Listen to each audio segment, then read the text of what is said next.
Okay, I'm going to show you guys how to create a team code to share with your students so that you can add all of your students to your team.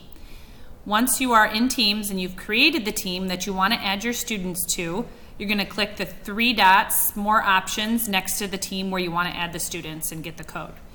Click on the three dots, then click on Manage Team.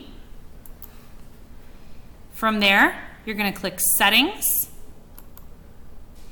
And then in the list here, you just click Team Code, and then you're going to click Generate. I already generated mine, so the code is here, but you're going to click Generate, and then it's going to give you your team code. From there, you can take that team code, write it on your board, email it to students, or just read it, and then all they have to do is go to Teams, click Join a Class, and type the code in, and then they will be added to your team.